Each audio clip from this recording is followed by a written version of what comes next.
we're going to be attending now, and I think some more people may be trickling in, but pretty much everyone's going to be muted for the duration of the presentation until the end, when we're going to have a chance to do some question and answer. We asked everybody to use the chat window on your GoToMeeting.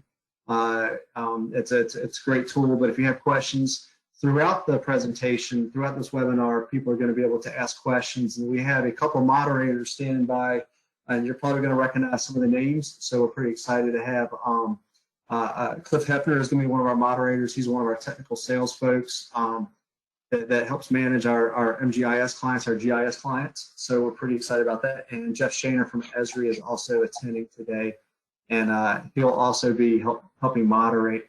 So at the end, we're going to have a little bit of section for, or a little bit of time for the Q&A section. We're going to answer as many questions as we can. I do want to let everyone know today that this webinar is going to be recorded. So if you could not actually make today, or you would like to watch it again, because everybody would like to watch this again, that you'll be able to watch it again. And we're going to send out an announcement afterwards with a link to the recording so you can download it and watch it at your leisure. Okay. So without any further ado, let's go ahead and get started. So let's quickly go over the agenda. We want to talk about, today we're going to be talking about the ArcGIS field maps and the current beta that's going on. We're going to talk about what's new and what's coming. Really, what's new is there's some content. What's coming is really big, so we got some really cool stuff. I'm going to go ahead, by the way, so you don't have to see me the whole time, I'm going to go ahead and turn off my camera so I'm not distracting, but we're going to focus on the webinar here. So we're going to talk about field maps versus ArcGIS Collector. That's a big topic. There's some really big changes coming, and ArcGIS Collector is getting morphed into something very different. So, but it's great. It's good. It's good news for all of us. We're going to talk about the Field Maps web app, what it looks like on the mobile device. We're also going to talk about our current Duncan-Parnell solution. If you don't know, we do have a solution that we built that is collector-centric. It has some forms, it's Server 123 built in, but we do this for some of our clients, some of our utility clients, and we work with a lot of small utilities. So we're going to do a demo of that solution. We're going to show what it looks like right now with Collector, and we're also going to show what it looks like with some of the functionality right now that we see in the Field Maps beta. So at the end, again, we're going to have some question and answer time, and that's when you'll have a chance to Cliff and Jeff Shane will be able to start answering some questions, post some questions to all of us, and we'll be able to talk about it. All right, so let's go ahead and jump in.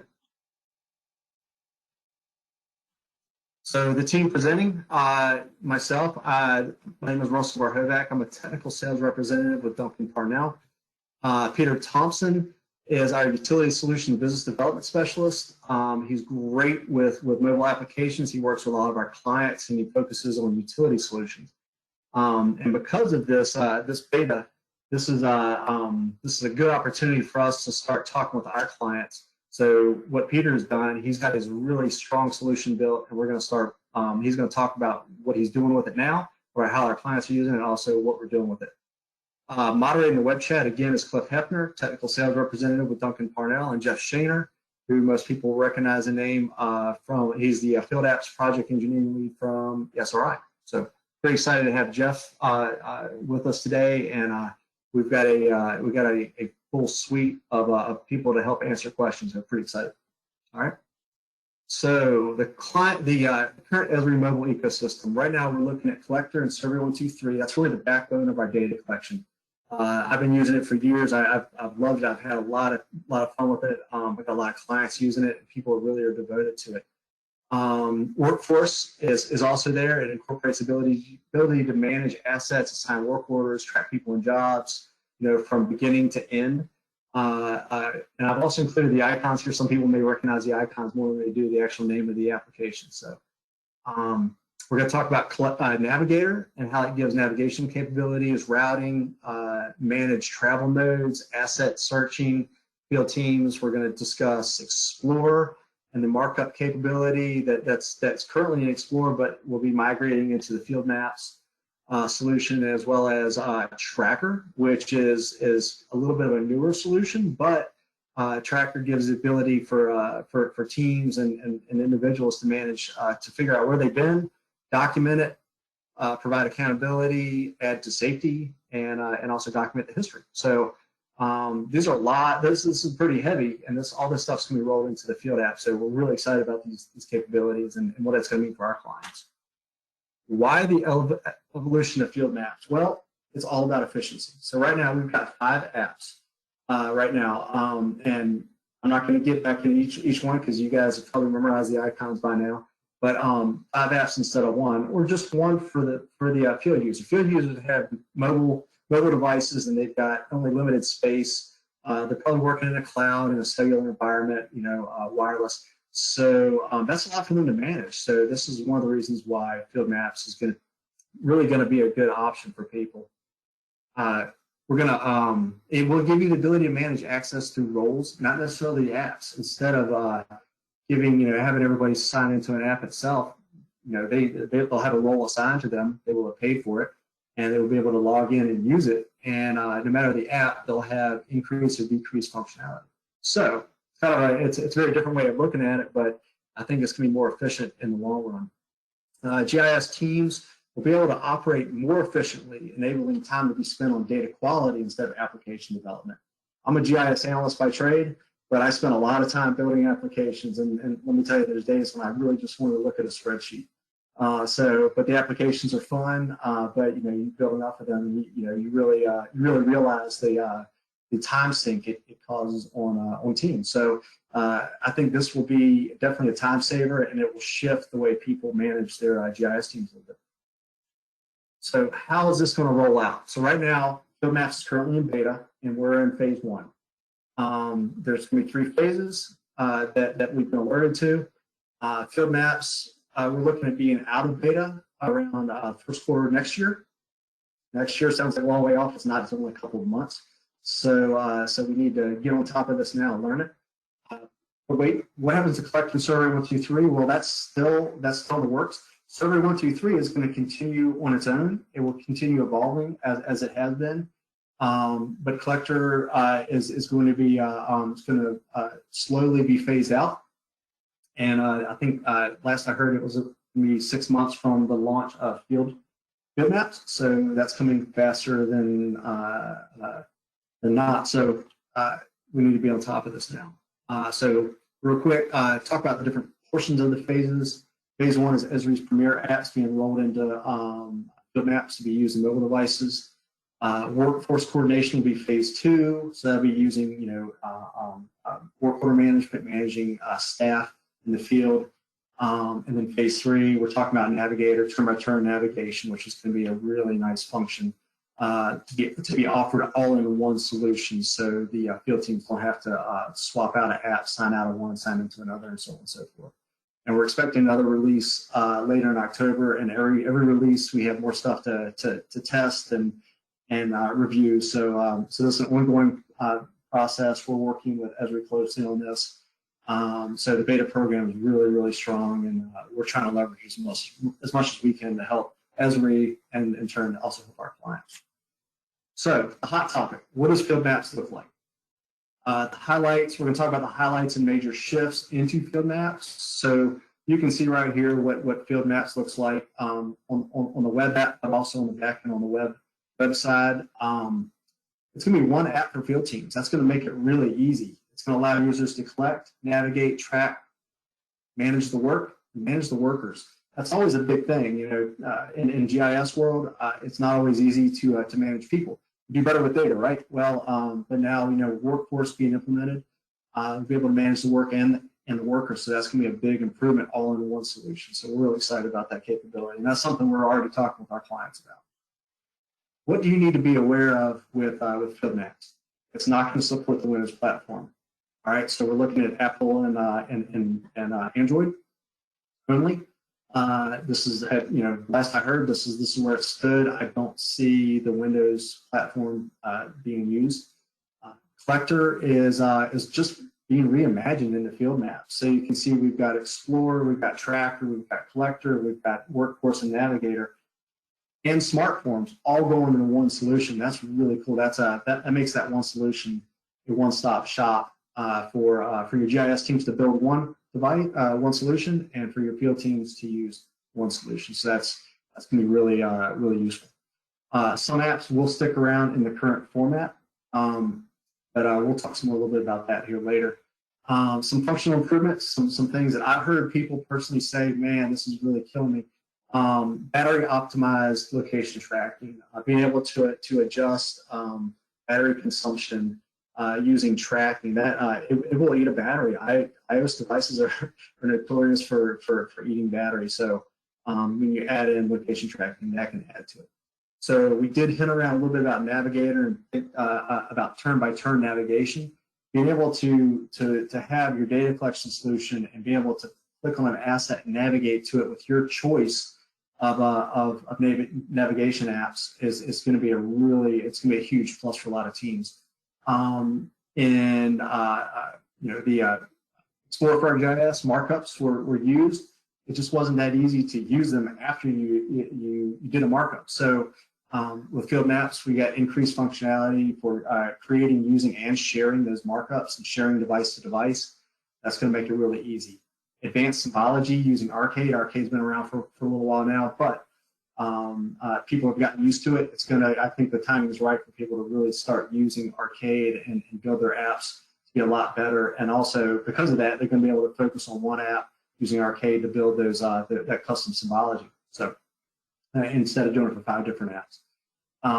Group layer annotation, GPS, rotate using compass is a really nice function. Being able to walk around in the field and navigate without trying to figure out if you're walking up or down the map. That's going to be a huge benefit. And then again, using directions through Navigator, or also Google Maps or Google or Apple Maps. So some functional improvements that I hinted around with the Explorer rolling into field maps. Markup layers using a markup tool. Sharing markups. You can see the screen capture right here. Someone's done a markup, they want to share it with somebody, so you can share a screenshot, you can email it to somebody really quick. I think you can text it as well, but you can share the markup in several different ways. So with one other thing, we're not going to get into this in this webinar, but hinting around, this is kind of interesting because I live part of my GIS life in an architectural consultant role. But vertical mapping and incorporating the ArcGIS indoors is coming. So vertical mapping, being able to pick floors and floor panels, that's really a nice function. We're going to be able to bring in other people that are not traditional GIS users for mobile apps. So that's pretty cool.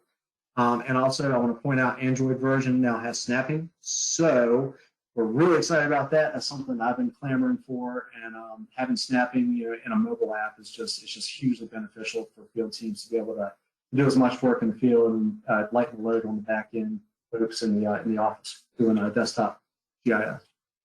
So some other key points I want to talk about. I've already mentioned the Windows platform is not going to be available for field maps.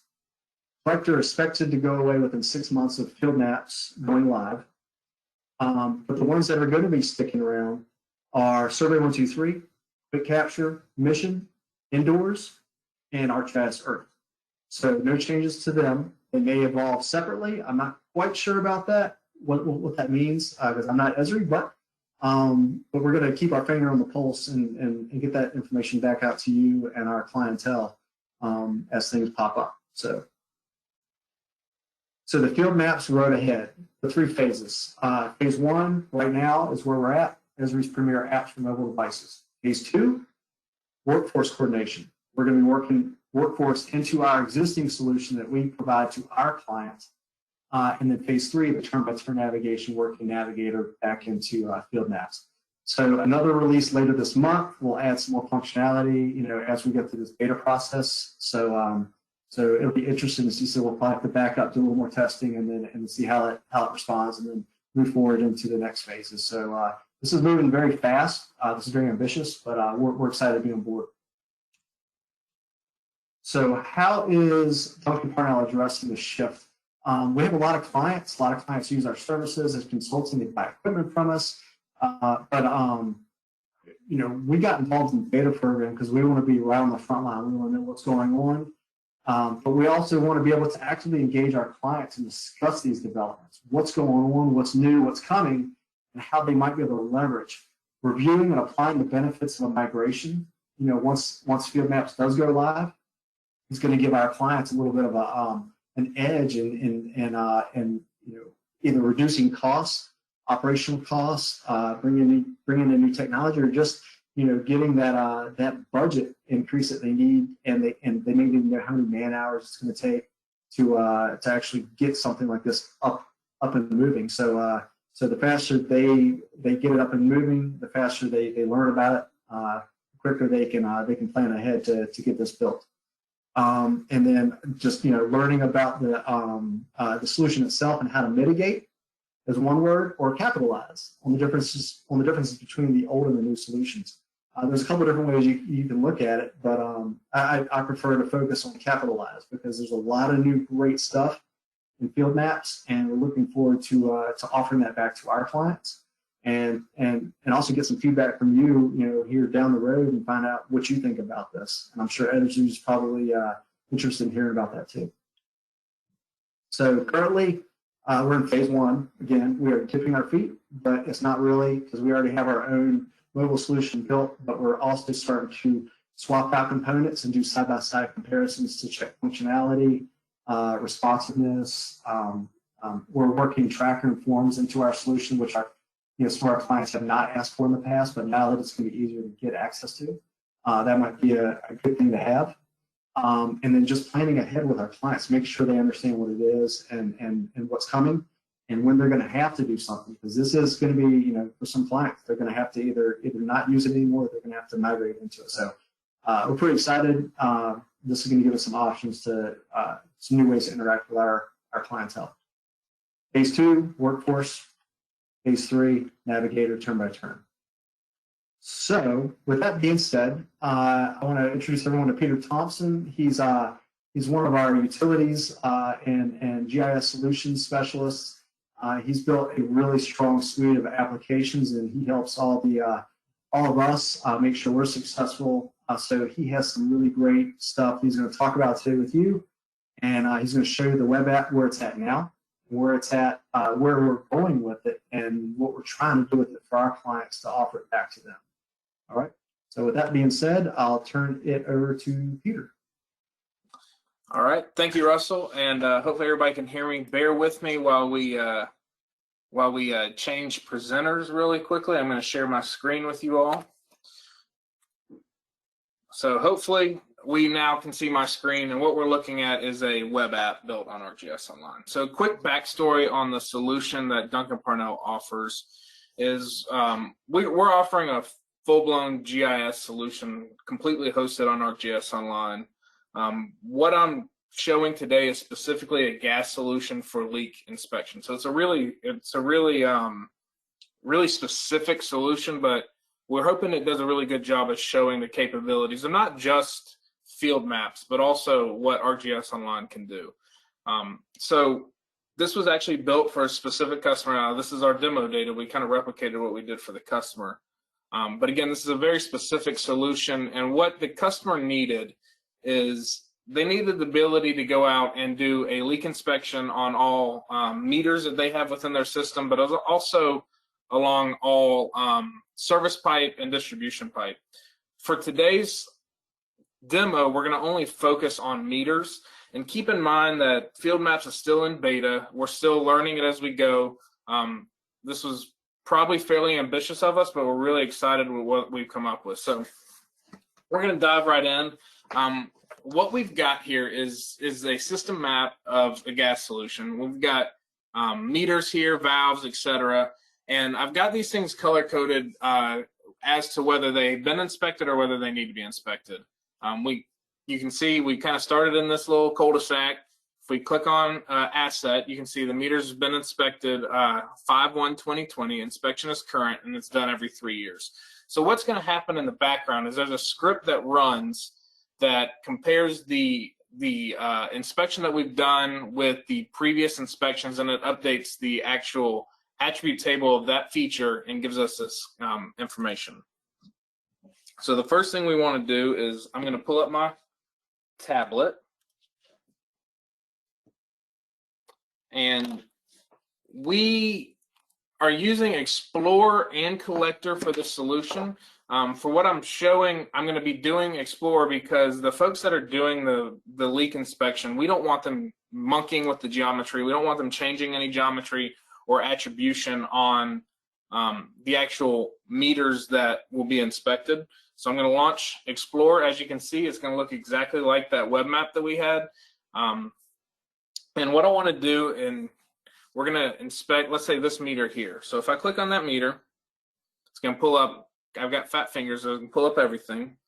But if I click on the actual meter, I get a quick pop-up and a very quick, is there a leak, yes or no? So the guys in the field will know, you know, as they're doing the inspection, is there a leak or no? For this one, we're going to go ahead and say yes. So I'm going to click the yes radial, and the leak inspection form is going to pop up. So what this is doing is it's pulling in survey 123. Now the beauty of what we've done with field maps, which I'm going to show after this, is we're going to everything in one app. So right now we're kind of switching between apps, but with field maps we're going to be able to do everything within one map, one app, and the inspection form is going to be very, very similar. So is the location accessible? Yes. Inspection date, it's going to automatically do today's date and time. With the first demo we're showing, we're actually going to be able to inspect meters, valves, or lines. We did not do that for the field maps demo, simply because it's a more robust solution that we want to do a little testing on before we actually show it. But again, it's going to automatically make it a meter, automatically make it a customer meter. Going to carry over the asset ID, all of this into survey 123. Again, the meters that are customer meters are surveyed every 3 years, and then a business is annual. Since I clicked on a customer meter, it's going to be every 3 years. And since I clicked the yes radial, it's going to go ahead and say yes, there's a leak detected. If I were to switch that to no, you can see we've got conditional formatting. All of that other stuff goes away. So yes, location of the leak. We're going to say inlet. We're going to say it's a grade level 2. It was detected by odor. It is collecting in the air. Probable source is, we're going to say, the meter set. Soil type here in North Carolina, just about everything's clay. Part of the system, again, is meter. Pressure, it's operating pressure. Surface, soil, leak course, that should be leak cause is corrosion. And then the CGI test, all of this came from a inspection form that we got from our customer, and we've entered it into survey 123. I'm not 100% what these feature, I'm not in the gas industry, so I don't really know what these values mean, so I'm just gonna put 25 for everything.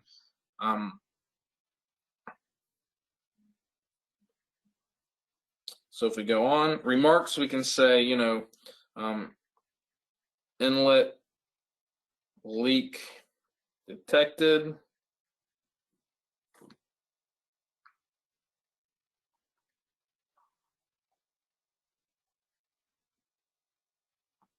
Was the condition made safe? Yes, and again, more conditional formatting, and we can say it was made safe at this date and time. One of the cool things that we did for this customer is the customer wanted to be able to diagram where on the meter they're actually seeing the leak. So we can say here, done, and that's going to be an attachment that's forever attached to that meter. We can also take a picture of that asset. Now this is not a meter I'm taking a picture of. This is a connector, but we're going to go ahead and take the image of it. And then they wanted a signature, so we can require a signature. And then I'm going to send it now. Now, one thing that I'm not going to show simply because of time is this meter is not going to change to green simply because the script that we've got running in the background that changes that meter takes a little too much time to run. I will show it because we have a much smaller data set for the field maps portion of the demonstration. So really straightforward. Again, it's not gonna update. It's still reverting back to 1935, which is just a very generic number there. And then we've created a nice leak dashboard, something pretty simple, pretty straightforward for this solution. So that's, again, very high level what we've got for this leak inspection currently. But what we did is we've taken the information that we've got from the beta field maps, and we wanted to kind of replicate this as best we could. Now, of course, and we're still in beta. It's still growing quite a bit, so there's going to be a few limitations, but we want to go ahead and show what we're capable of. So now we're moving over to field maps. Again, same thing. It's a web map. It's going to look very similar. The data is exactly the same. The only difference is the way the inspections are done and what inspections we've done. I've also clipped down to these number of meters simply so that we can show that script running and showing the colors changing. So that's one thing the customer really wanted. They wanted to see out in the field very easily and quickly without clicking on an asset whether or not it's been inspected. Best thing we could come up with is changing the symbologies from green or red to green once it's been inspected. Customer has the ability to run that script anytime they want. Takes them about 15 minutes, and it updates all assets as they're doing. So what they do is they run the script at lunchtime.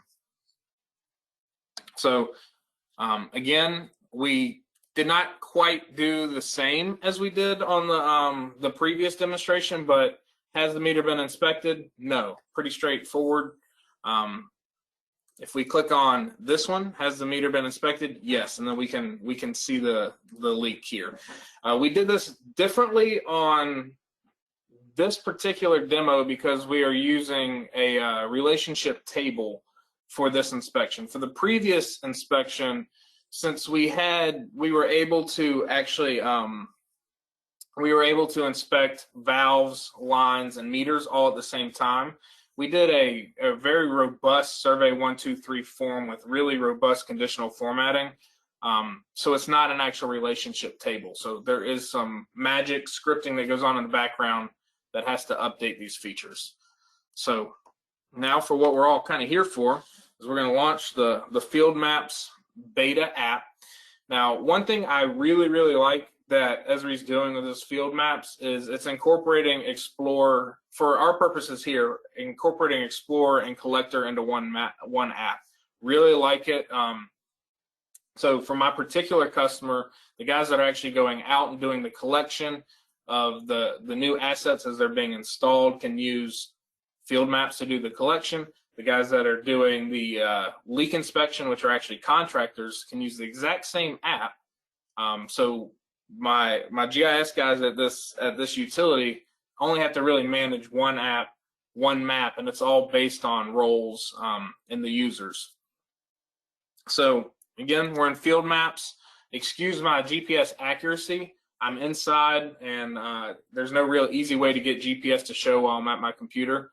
But this is fully compatible with Trimble R series receivers, and the really nice part is orthometric heights are finally handled because of Trimble Mobile Manager. So that's a huge win. That's a huge bonus.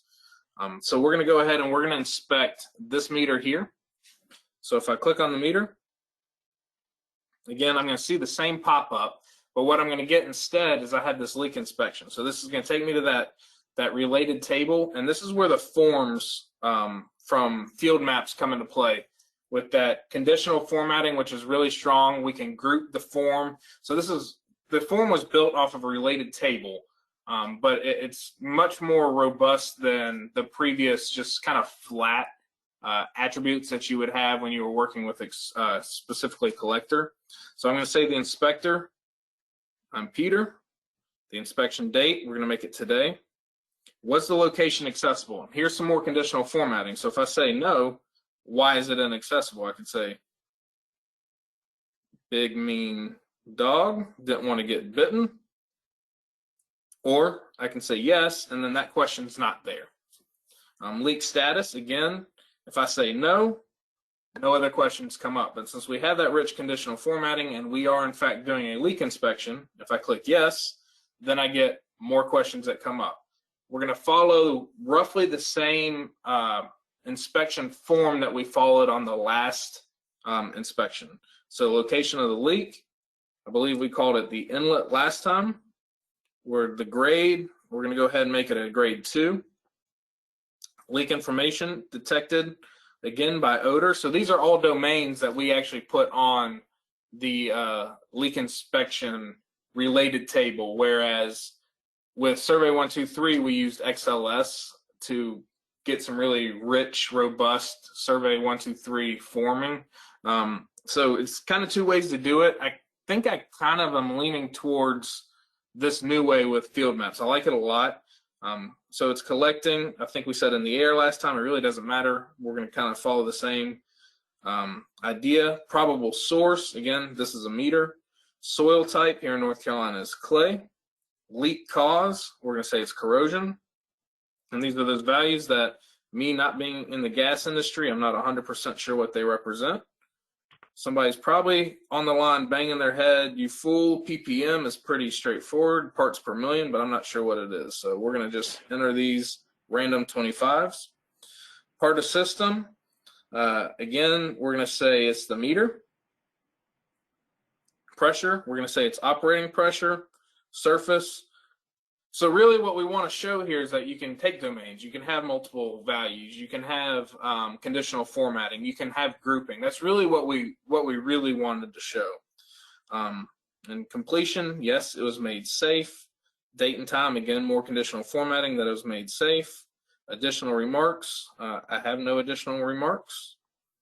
And then we do have attachments enabled for this related table, so I can take a picture of that once again. I'm going to use the photo, and then I'm going to submit the form. Now, what I want to do now, I'm going to run it in the background, but I'm going to run the script that's going to actually update that, that meter to show that it has been inspected. But while that's running, I want to show that we can actually do the collection like you would in Survey or in Collector. So let's say I want to collect an excess flow valve, and I'm going to put it right here at my house. Asset type, automatic reset. We can do everything that you can with Collector. This is really important. So asset ID is 1, 2, 3, 4. Barcode, you can scan a barcode.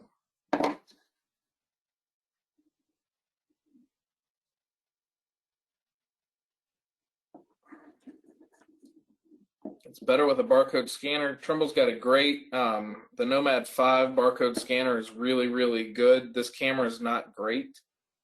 I've got another here. We may be able to scan this one. And if it doesn't work, you're just going to take my word for it. There we go. So you can actually take the barcode, which is really good for tracking traceability. PHMSA with the gas industry and classification. We don't have to go through all of this, but it's going to be just like Collector. We're going to add the point. Again, my accuracy is not very good because I do not have a R2 connected, but it would work just fine. If it's Z enabled, you're going to get orthometric height, which is huge. So again, collect just like Collector. So we're doing both in we're doing Explore and Collector all in one app with rich forms. So let's go back. Now that the script has run, I will refresh. Oh, it automatically did it for me. So as you can see, that meter is now green as having been inspected. We think that's extremely valuable to the field guys. That took about 3 minutes for that script to run, if that.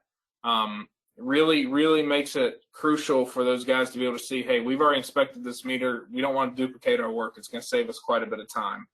This is something we at Duncan-Parnell are really proud to be able to offer. And again, the script is just a Python script that can either be run on a Windows Task Manager, or you can actually run it in ArcGIS Pro if your GIS folks want to see the data, be able to edit the data, and run that script. So again, with that meter, we can click on the leak inspection, and we can see that form that we just completed.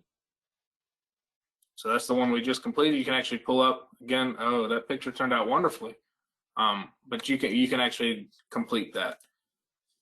So again, that's pretty high level what we had for the field maps. There's a lot coming down the road. What we're really excited about is the tracing, because part of the requirements in the gas industry when you're doing a leak inspection is you have to actually verify that you walk the entire length of this line. So what we're excited about is with field maps, we'll be able to we'll trace as they're walking, and it'll just be done in the background. So that's something we're really, really excited about.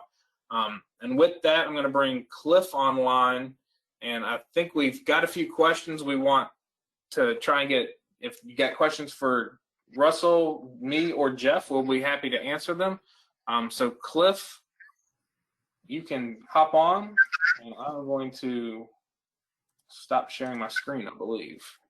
Absolutely. So real quick, Jeff, do you have anything that you wanted to talk about before we jumped into those questions? Hey, thanks, Cliff. Yeah, I guess I can just make a couple of broad statements. First, great presentation. Thank you for that wonderful job that you did today. I did want to maybe touch on a couple of points that I heard around deprecation of existing applications as an example. We haven't set a date for deprecation of Collector or Explorer. Maybe there was a bit of miscommunication on that. We did say that we'll give you at least 6 months notice at the point of deprecation, but we're looking at least a year, if not longer, before deprecating any of the apps. And the deprecation process will be, kind of a two-stage process where we'll phase out support, but we'll keep the applications available in the app stores. So just keep that in mind. We'll be posting announcements when decisions get made about deprecation, but I just wanted to kind of mention that one. Outside of that, I'd like to say that with the integration we have with Trimble GNSS receivers, I think a lot of you on this call leveraged them quite extensively. We've done a major upgrade with field maps over what we did in Collector. We're integrating the new TP SDK as part of the Field Maps app. That means that not only getting orthometric heights, we can also support time-dependent transformations as part of it. And working closely with Trimble, there's a lot more we can do there in the future. So I wanted to highlight that as well. Thanks, Cliff. Absolutely. All right. So the first question was posed by Chris is, will the new upgrade with Navigator be compatible with Apple Carplay? To give a little background, I got a little bit more information from Chris there, and he said that they are a water utility, and they're looking at, from that particular question, they're asking if they would be able to display their utility infrastructure into CarPlay, thus not having the utility folks having to look at their phones while they're driving down the road. I'll throw that one over to you, Jeff. Yeah, that's a great question. It was really good to see that in. Over the past year, I'll just say up front that we've developed a strong partner agreement with Apple and are looking for opportunities to explore tighter integration with ArcGIS Field Maps in particular, and Apple's latest OS offerings, as well as other technologies they provide. And CarPlay has been one of those points of discussion. We've been looking for feedback on it before really embracing it. Getting an understanding of fleet vehicles and their approach forward with CarPlay is good to hear about.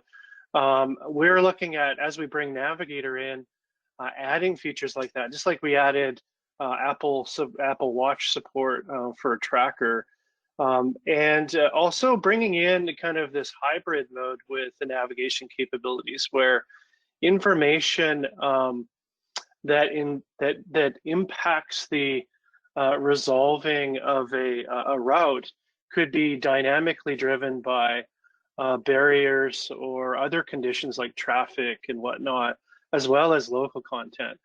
So there's a lot of new features we want to bring in with navigation. We haven't really made any decisions on it yet, but for those of you out there that are interested in CarPlay support, definitely in our backlog, and we'd like to hear more feedback on it so that we can make sure we get it in if there's a big need for it. So thanks for that. All right, so the next question was posted by Justin Patton, and he asked, will the Trimble Catalyst receiver be compatible with field maps? And I can answer that one. Yes, it will be.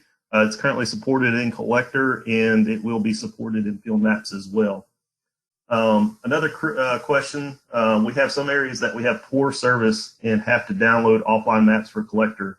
Will this still be the same process going forward with field maps? And I'll toss that one over to you. Yeah. Sounds good, Cliff. Yeah, actually, I'd say up front that the starting code base for our development with field maps was the Collector code base. So all of the functionality that's inherently a part of Collector is inside of field maps, and offline is a good example of that because we brought in all of the capabilities that Collect had with pre-planned offline map workflows, as well as the on-demand download that happens on the mobile device, but then also brought in the scheduling and sync capabilities that Explorer had. So if you're working with mobile map packages, that you have the ability to keep these scheduled updates that are part of that offline workflow. We are looking at making a couple of additional updates before our release for the offline workflows as well. Just some minor things like having the auto sync capability that we introduced in Collector on by default, so that you don't have to worry about when to sync, that it's just checking to see if there's a network connection at the 15-minute time interval, and then pushing updates for you if there is a connection. Also looking at maybe giving a little bit more control over the download versus sync settings. So a couple of additional features coming in there. That's it. All right, thank you, Jeff. Yep. Peter, so next question here is, with field maps, when you use the related table for inputting data, can you make those fields required like you can with Survey 123? So that's funny that you asked, because Jeff and I went back and forth about an hour before the presentation regarding a required field. So Jeff, correct me if I'm speaking out of turn, but they're not ready yet, but that is something that's on the very immediate roadmap for the beta project. Is that correct? Yeah, that's correct. I mean, the way that required fields work today inside of Collector, you might be familiar with this. There's kind of this process by which you author fields inside of ArcMap or ArcPro, where you could say, I want this field to be not nullable and not give it a default value. And then that forces the database to say, we're not going to accept this feature unless that field value has been entered. So that kind of propagates up through Collector and is there for field maps today, but it's actually, I think, a little bit more confusing than helpful for customers. So what we've been doing is working on the field map specification for forms and addressing the requiredness as a capability at that level, so that you'll be able to set it up with the field maps web application and make it happen. I do want to comment on the GPS metadata fields that we have today, though. Important to know is that we only capture that information if you use GPS to capture a feature, right? So if you're using the map and you move the map or set the vertex by moving the map, then we don't record the metadata information. So you're going to want to do that kind of validation of the requiredness of GPS metadata at the field maps level. I wouldn't blanket set that across across the whole use of the fields. And this is where the value of the arcade expression language really comes in, because now you have access to everything that's available to you with arcade, and you can make decisions about location that impact conditional visibility and will impact requiredness as well. Sorry, that was a pretty long-winded answer, Peter. Perfect. Thank you, Jeff. And I think I have another one that I'm gonna have to toss to you. Jonas asked, will field maps, he said field maps looks promising. Do you know if field maps will have editing capabilities in utility network branch-based versioning when it gets out of beta? Oh, that's a great question. Yeah, I was wondering if anyone was going to ask about utility networks. So today, with both Collector and with the beta version of ArcGIS Field Maps, when you're working offline, you can support branched versioned editing today. And the reason that works is because the branch version approach is very similar to the traditional version approach, where as you take a map area offline, the feature service replica that gets created creates the version for you. So if you're using ArcGIS Enterprise 10.8.1 with Collector or Field Maps, you take a map area offline, a version gets created for you, and all of your edits go into that version. Very similar approach to traditional versioning. What's coming next for us, and it won't be in the first release here, is that our underlying runtime that Field Maps is built from has been adding support for connected versioned editing workflows. So if you want to just keep your map open and you don't take a map area offline, we're going to be adding that same ability to have the map create a version for you, and all your edits go into that version. And I promise you, we will not bring versioning to the user experience of the mobile app, so they won't have to think about it at all. Also, I'll just add that, as we're moving forward with utility network, there's a pretty aggressive roadmap for us moving forward. And we're doing that in tandem with our utility network team as well as our runtime team.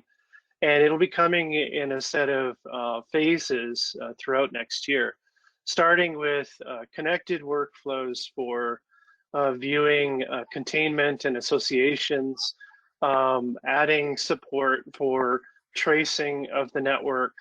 We're bringing in support for attribute rules and contingent values, which have value outside of just the utility network, by the way. But all of that will be coming in a set of waves next year for us, and we'll be taking advantage of it. Yeah, thank you. Okay, Yep. Next question is from Ron, and I'll take a stab at this, and I'll have you back me up, Jeff. But will field maps collect XYZ metadata, DOP, or I assume he's asking for PDOPs in motion every second, with each position giving its own record? I know today Collector will create a vertex. Say if you're mapping a line, it does have the ability to create a vertex every second, but it does not store GPS metadata in those vertex. Is that something you guys are looking at?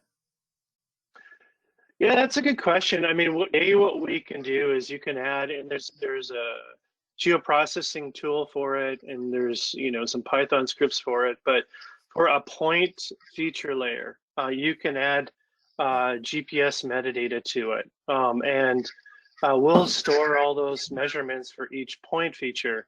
But we haven't done vertex level metadata on a line or area feature, and we've been kind of debating what the right approach is there. But there isn't. We'd have to store that in a separate table if we were to keep it at the vertex level.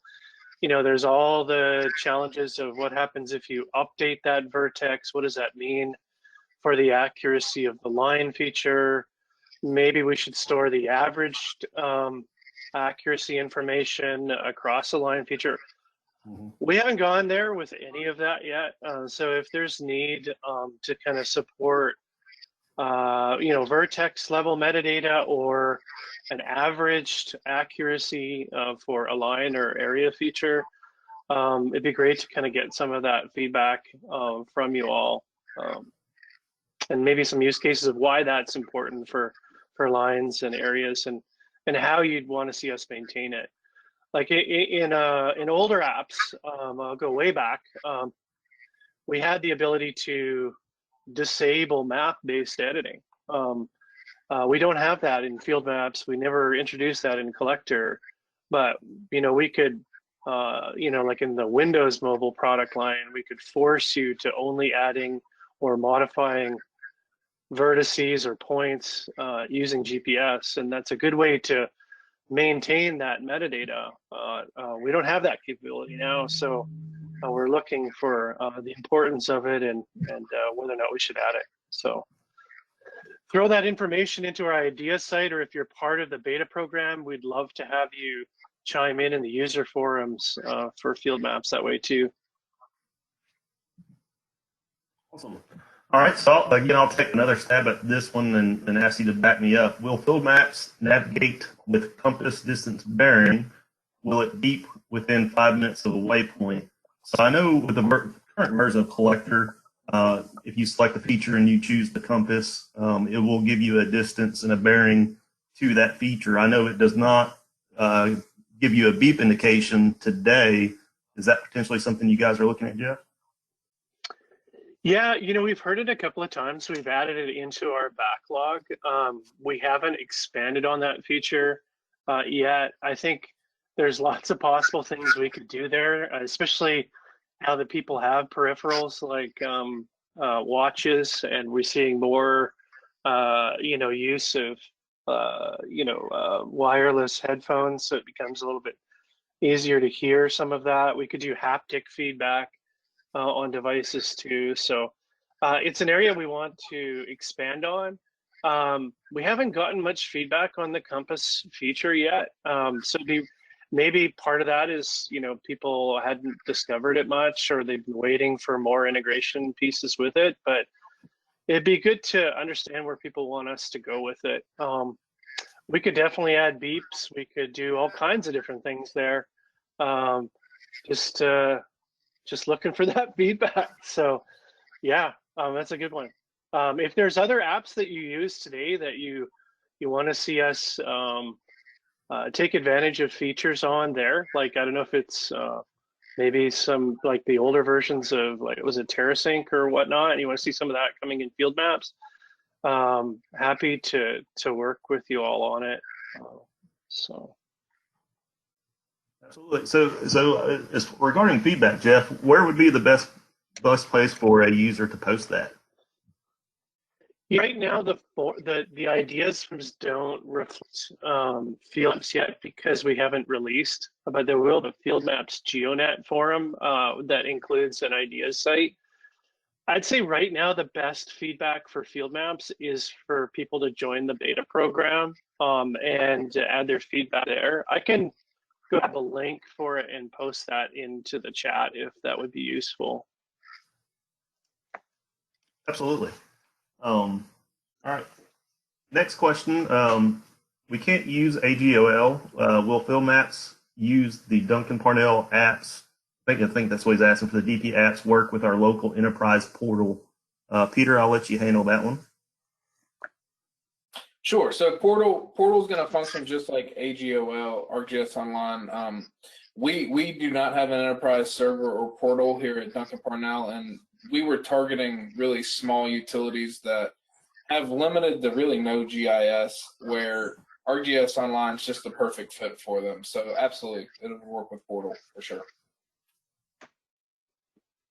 All right. Next question. Can field maps work while unconnected and later have the captured data synced to our local database? I know with the current version of Collector, the answer, well, again, going to ArcGIS Online is yes, but I guess, Jeff, is that similar functionality to be able to work offline and sync later? I would assume that's going to be there as well, correct? Yeah, and we do provide you with the ability to control sync so that it's focused on Wi-Fi only. So you have that ability. So if you're worried about, cellular data use, you can always shut that off. If it's behind a firewall too, I said just in general, I'd like to say that we've done a lot of work to support mobile device management softwares. And a key feature of mobile device management softwares is the ability to have per app VPN. So when, let's say, Field Maps is launched, it establishes its own VPN connection behind your firewall, and you can directly integrate or sync at that point. So yeah, I mean, ultimately you need to go through a service endpoint though for everything that you do with Field Maps. There is a way to pull the local data edits off a device, but we don't really recommend or support that approach very well. So the main workflow is that you kind of download a map area to your device, you work offline, you get back to a point of connectivity, and then you sync back with that service either wirelessly or a cellular connection.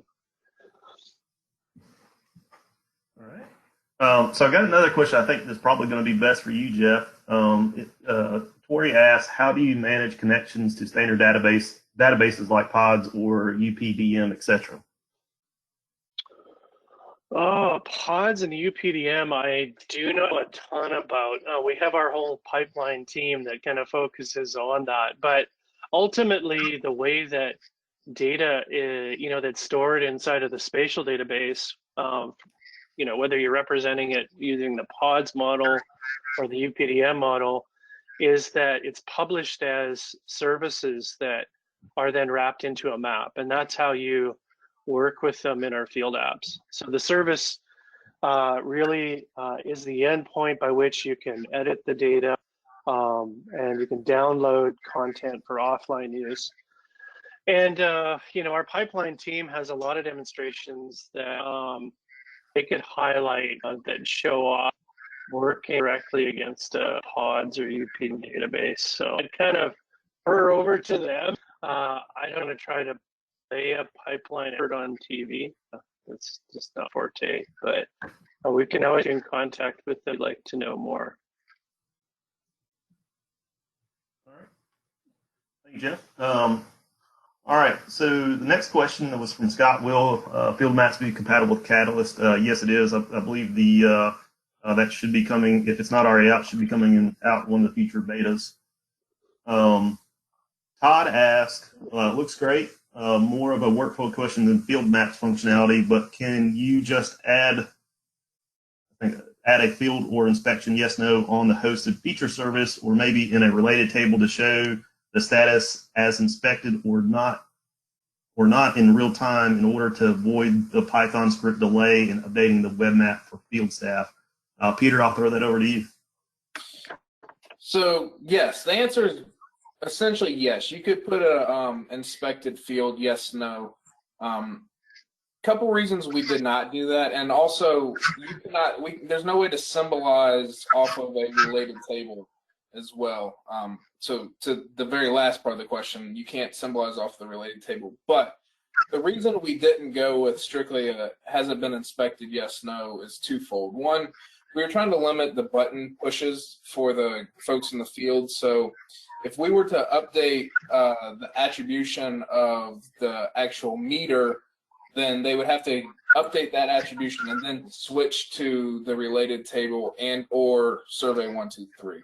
So it's it was a 2 buttons. Also, part of the solution for the customer is that some of these meters were updated every 3 years and some were updated annually.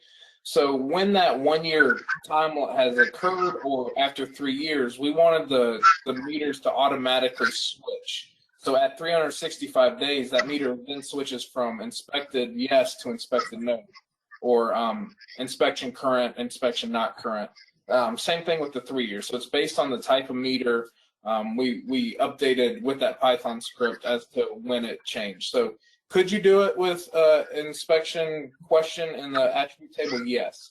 We also didn't want the guys doing the leak inspection to do anything on the attribution of the actual feature, because they were contractors, and you could conceivably, update all kinds of stuff for that meter that we didn't want them necessarily messing with. So that's a long-winded of saying, yes, you could do it that way, but we just chose not to for multiple reasons. All right, Peter, I got another question for you here. Can you include calculations in field maps survey in the field maps? Sorry, can you include calculations in the field maps survey form like you can in the Survey 123 Connect XLS forms? So I'm gonna guess how Jeff would answer this question and say Survey 123 is not going away. Survey 123 is still going to be a core app, and it absolutely still has its place. So I do not think there's, and I'm speculating, but I don't think there's ever going to be calculations within that form, because again, Survey 123 has its place, and that's a good place for Survey 123. All right. You mind if I jump in on that? Yeah, jump in there, Jeff. It is actually in the roadmap to do in two flavors, I should say. One is if you do want to do a bit of research on the concept of attribute rules, evaluate arcade expressions and populate field values like as part of enrichment capabilities when you submit a feature, and you can do that insert, update, or delete. But we're also looking at the calculation capabilities as part of an evaluation of a form as you're editing inside of field maps too. And we can do that with arcade expressions as well. I would like to just maybe, in case there's some question about it, Survey 123, I'll just say it this way, it uses an open standard for defining forms. It's called the XLS forms specification. And we're continuing to grow and adopt that form spec as we move forward. But what we're doing with ArcGIS field maps, it's really just the tip of the spear for form development across the ArcGIS platform.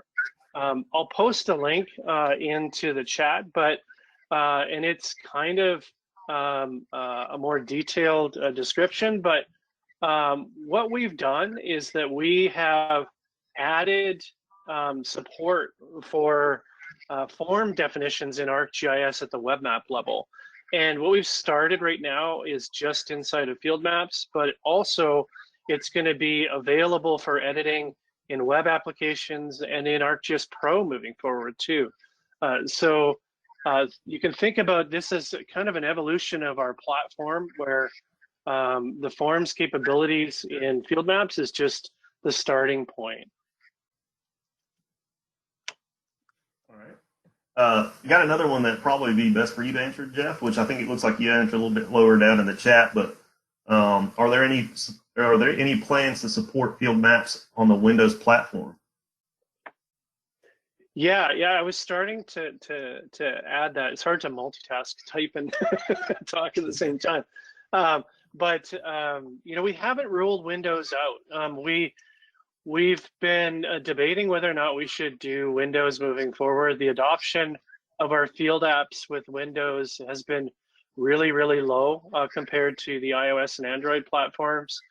And that ROI for us has been just not there. But we're starting to see more adoption of Windows with devices like the Surface tablets, like the Surface Go tablets. So there's more happening there, and we are considering it. We're bringing that to our leadership to make that decision. It's well above my pay grade to make that call. I did want to add, and I was just writing this for Jules, I think, who asked the question, is that something that people might not be aware of is that we're adding support for GPS integration into ArcGIS Pro. And for those of you that might be interested in using ArcGIS Pro in the field, which I've talked to surprisingly quite a few customers that are, at its release with Pro 2.7 at the end of this year, it will have collector equivalent functionality. So you'll be able to use GPS as an editing tool. I've been working with the Pro team quite closely on that. They'll support GPS averaging as a method for data collection.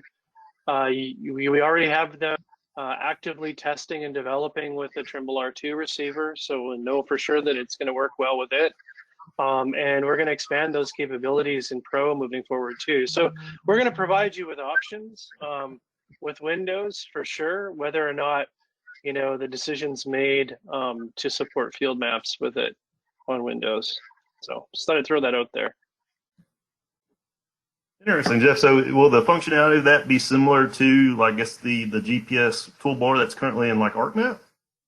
Yep. And it's actually one of the last holdings of their, migration off of any development with ArcMap and into Pro, right? So they need it for parity's sake. That's the word I was searching for.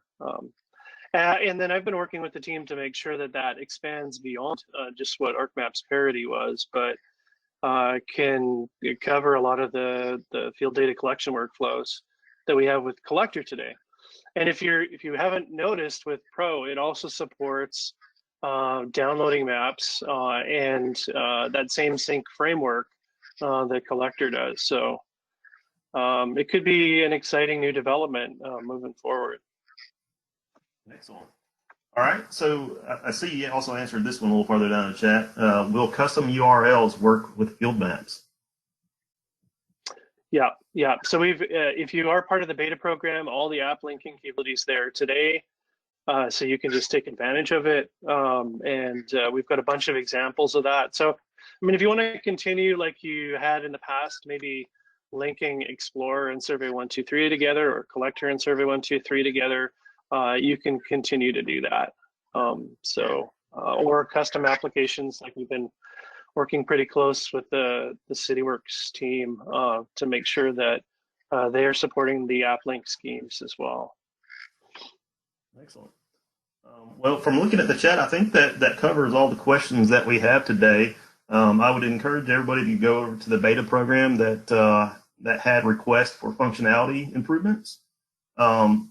Jeff, is there anything else that you want to add as far as, besides the link to the beta program? And I see you also put a link there for the field info for the developers. Yeah, that just kind of highlight the functionality in the web map spec. And there's a lot more to come, by the way, with the Smart Forms work we're doing there. And you'll see some of it future-proofed inside of that link if you want to whittle through the JSON details. I just wanted to say thank you to all of you for presenting on field maps. It's great to see this presentation, and looking forward to working with you all moving forward as you start to look at field maps adoption. Absolutely. All right. Well, thank you everyone for attending, and thank you, Jeff, for being a part of this presentation. Obviously, your knowledge is extremely helpful in answering these questions. A recording will be sent out promptly after this, probably